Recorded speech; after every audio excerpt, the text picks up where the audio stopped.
Hello, my name is Steven Janofsky, and today I'll be discussing the movie that is fifth on the all-time domestic box office list. Who knows what that movie is? The Dark Knight? That's right. I will be discussing Christopher Nolan's Dark Knight. I will reveal symbolism such as how society actually enabled the Joker, terrorism, and how Batman was used as a symbol. Now, my sources for this speech include Film International, the Tribune Business News, Commonweal, the Weekend Edition broadcast, and Interdisciplinary Humanities. My first topic covers how society enabled the Joker, and I get my information from the Film International article by an author named Tognetti.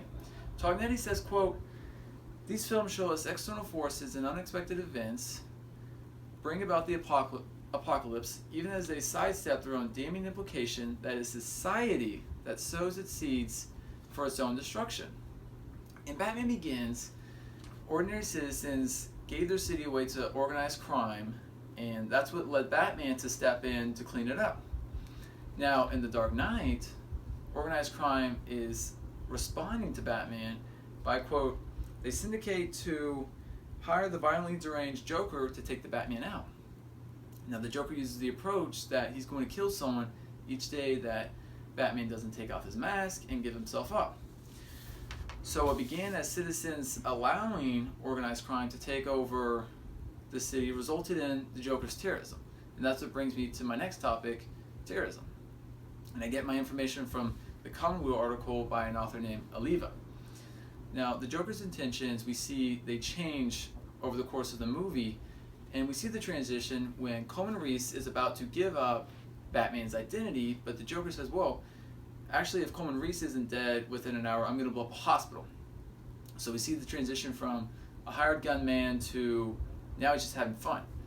And Alfred, Bruce's butler, tries to explain the Joker's actions by comparing him to a jewel thief who steals jewels but throws them away because stealing is good sport. Alfred says that some men just want to watch the world burn.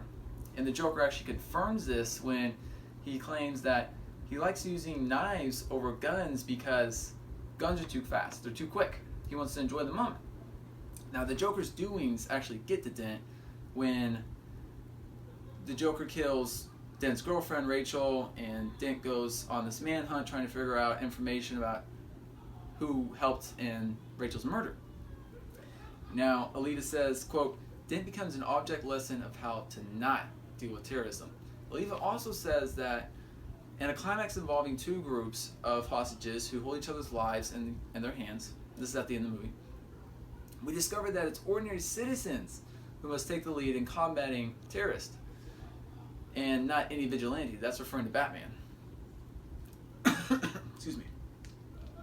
Now, Dent's out-of-control actions lead to a standoff between him and Batman, which leads to Dent's death.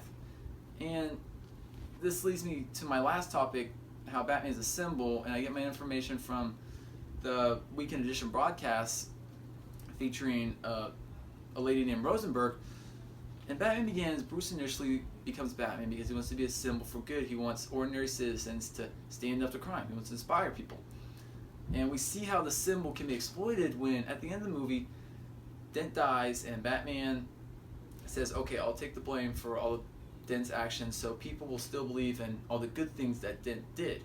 So Batman takes the blame and people still, they're inspired by good, they're inspired by what Dent stood for. And Rosenberg says, quote, we all respond more powerfully to the symbols of humanity, and Batman transcends his humanness.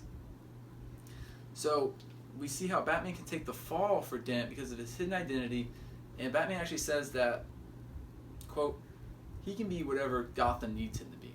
So he's a symbol, and he inspired good, but he didn't inspire it himself. He kind of put that symbol on Dent now, but he was still the one behind it all, even though people were believing in Dent, what he stood for. So Batman is used to encourage ordinary citizens to stand up to crime. Excuse me. Now, The Dark Knight's success extends to the award shows as it got 8 Oscar nominations and it actually won 2 awards. And The Dark Knight, it showed us how society can enable criminals and it can enable terrorists, but it can also we can also be inspired to stand up for good. We can also stand up to criminals, to evil, and believe in what's good. That's what Batman stood for. So if you haven't seen this movie, you should definitely go see it. It's great. I love it. That's all I have for you, though, so thank you.